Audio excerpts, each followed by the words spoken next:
Welcome to Career Talks with Cabinet, the podcast where real professionals share real insights. I'm Janvi, and today I have been joined by a very special guest, Mr. Arun Prasad. He has been working in the industry for 20 plus years, and he is a recognized pioneer in his field. Firstly, sir, congratulations on winning TA Leader of the Year Oh, award thank you for so much. It's second time in a absolutely. row. Thank you so much for that. Yeah. So, to start off, could you introduce yourself to our audience and what role do you have? What was your journey like? And why did you choose this field? Perfect. So, hi everyone. I'm Arun Prasad, and I hold 22 years of experience in various industries within HR. A corporate started from consulting to a corporate, and I worked in various countries, across India. Start from north, south, east, west, and then I moved into Singapore, Hong Kong, Philippines, and my last destination outside India was UK in London.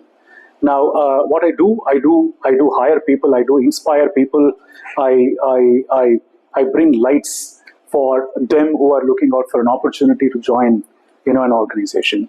Now, do I do it with passion? I do with a lot of passion because I feel you bringing the right talent to the organization makes a lot of sense for the organization's growth. And I always see if any any organization comes to India or comes wherever they are, they need to develop, they need to grow, they need to make profits, and they need to increase their market cap. So for that, AI cannot just do alone, but humans need to do, right? So I'm very excited about what I am today for the last 22 years. Okay, thank you, sir. You mentioned that you hire people, right? So you go to campuses and there are candidates. What are some of the traits which you notice in the candidates which are like non-negotiable and you want those traits and those set us apart from the other ones? Absolutely. Yeah, so I've gone to many campuses and, it has evolved. I'll not say that, what I was looking at 10 years before is what I'm looking today. The evolvement is positive because we are in a different world. We are in an AI world. We are pretty advanced in technology. While we evolve, technology evolve, we expect the students to also evolve basis that. So 2 to 3 things that, it's completely non-compromisable to me. One, a student who understands the business pretty well, right? If you come to an interview for an organization like ours, what level of business you are aware of, which is outside the chat GPT that you could put across the name of the company and learn, that's very important for us. And, the business acumen, we call this. The second is strong communication skills. You need to communicate well, in the sense, not just English as a communication, but how do you carry yourself in communicating to, the local and global employees is so important.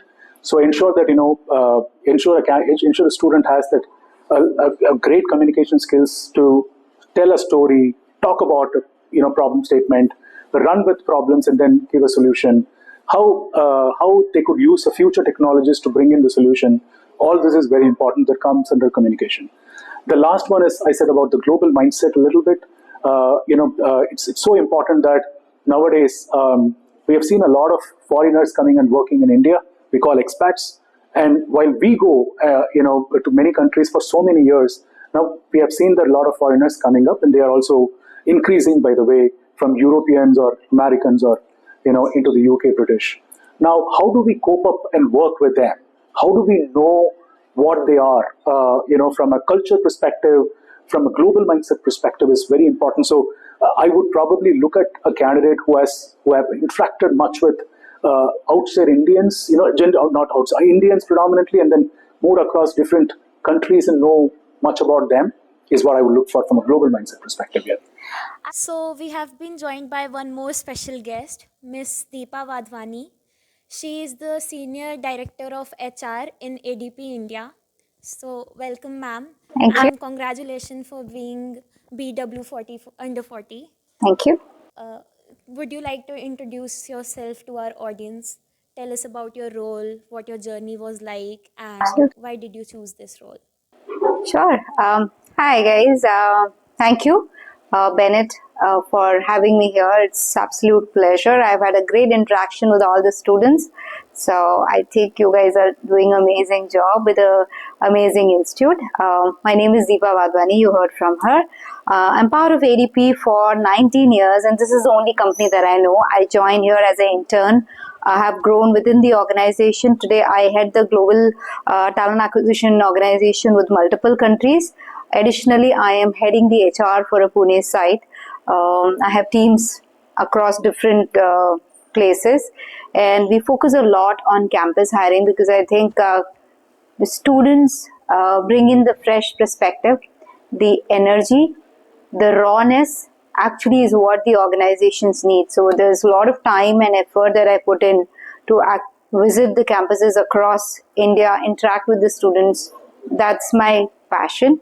And I'm so happy that Bennett is also part of my list and I'm part of Bennett's list. We are so happy to have you, ma'am. Thank you. Okay, so you've been part of ADP India since the beginning, and you're now overseeing the HR and talent acquisition part, right?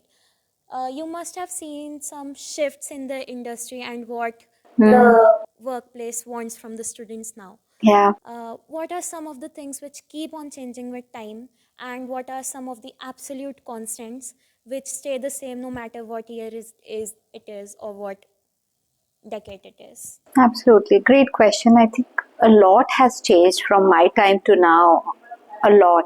When I joined, we were working on the big computers, doing everything on Excel, and you would remember that. Absolutely. Sending the manual offer letter to now we have AI in every possible tool. The resume filtration, the screening, scheduling, everything that we do today. In fact, the interactions are through bots, right? So that has changed and it has evolved, and right now it's at a evolving stage.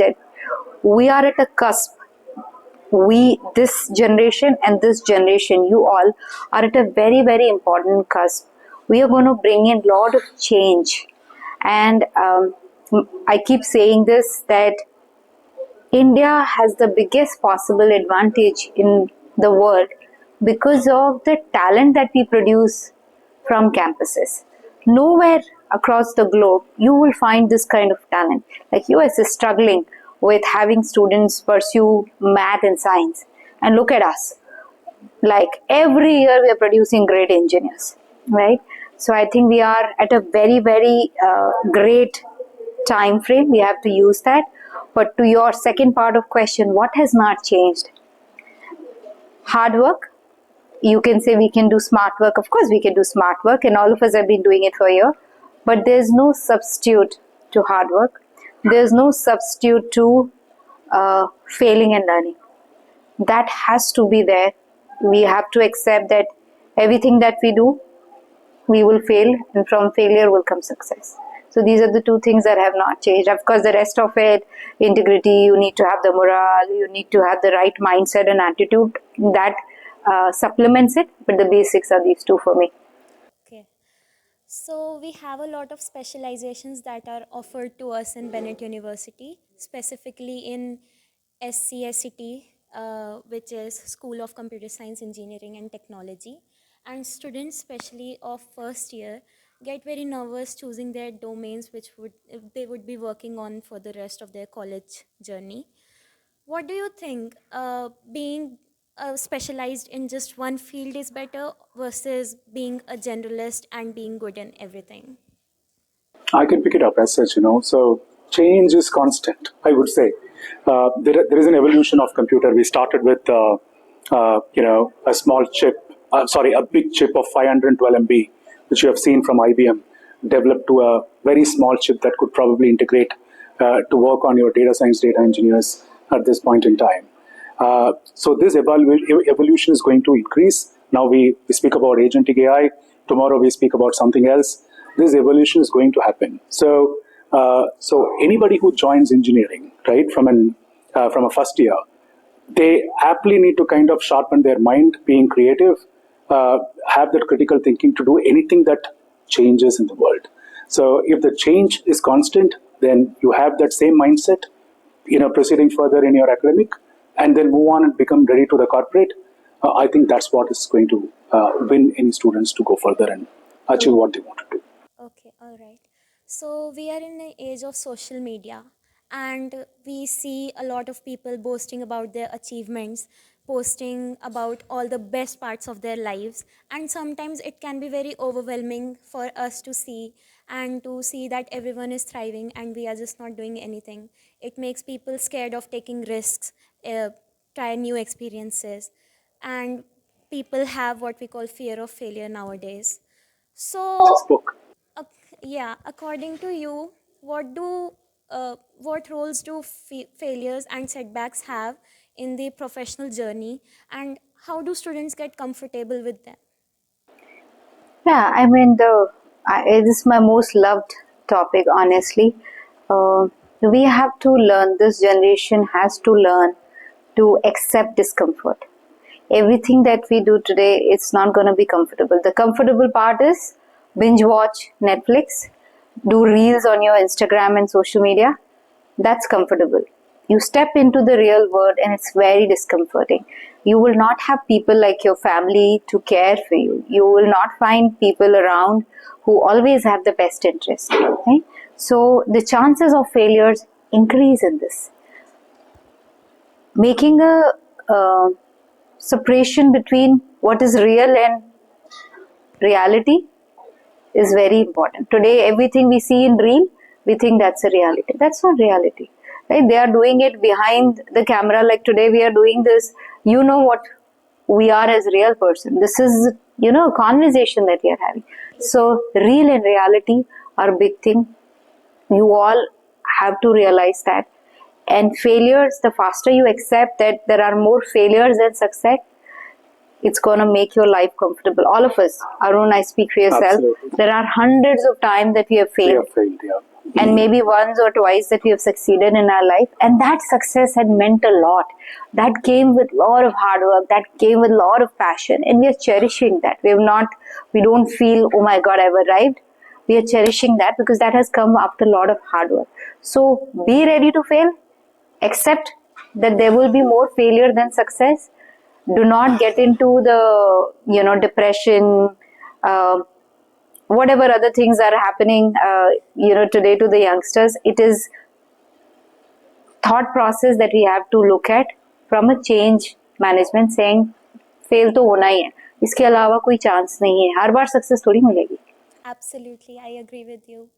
So, extending on that question, we all make mistakes as human beings.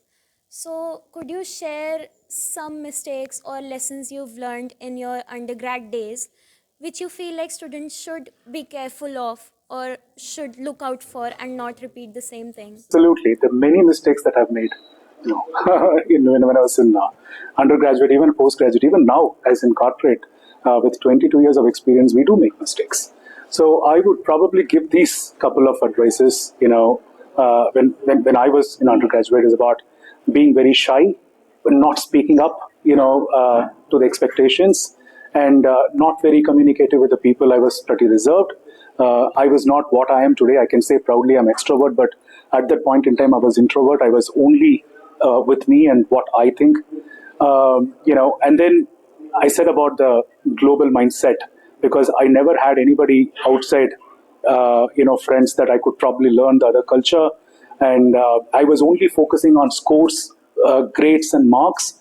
I was a school first and college first, honestly. But did that yield to what, exactly what I'm sitting? Because I wanted to be an engineer, at the point in time, but I never become an engineer doesn't mean that I failed, right? The persistence took me to what I am today. But the long story short, don't make those, don't miss those smaller opportunities that you get at the time of undergrad. For example, if any, leaders come to your academia, how do you properly know them better? How do you interact with them to, get to know about them better and then get about the outcome that you probably want to? Ask a lot of questions. I never asked questions because I was scared and shy. So all this could be a reason that probably you shouldn't repeat, and you shouldn't do that, and just be bold, be yourself, and then open up and ask a lot of questions and learn through a lot of materials that you get. I think Arun has said a lot of things. I'm just going to conclude with one thing, that ditto. You have to have a point of view. I think all of us are pretty shy in raising our hand for something which is like ज़्यादा effort लगेगा. Raise your hand. But the most important factor that I did, I think I have done a mistake, and maybe I really want people to understand, is that do not lose out friends in your journey. Corporate world is very different. The real friends happen on the campus. Yeah. Please do not lose touch with your real friends. They know the core of you. They know the good and bad side of you. So do not leave your friends. Hold them, stay in touch with them. There are a lot of times that you can again be colleagues, maybe you will probably employ each other, I don't know what, but network is your net worth. Continue to have that forever. Ma'am, I would like to add one thing. These two girls right here, they have been with me since the start. They are my roommates, in fact. So, yeah, special shout out to them. Thank you so much for your insights. I wish I could talk to you for hours and hours on end, but we are on a time crunch. If students would like to reconnect with you or want to ask you something, maybe reach out to you, where can they do that? LinkedIn. LinkedIn is the best. Best. Absolutely. Yeah. Anytime. So if anyone has any questions, just ping them on LinkedIn.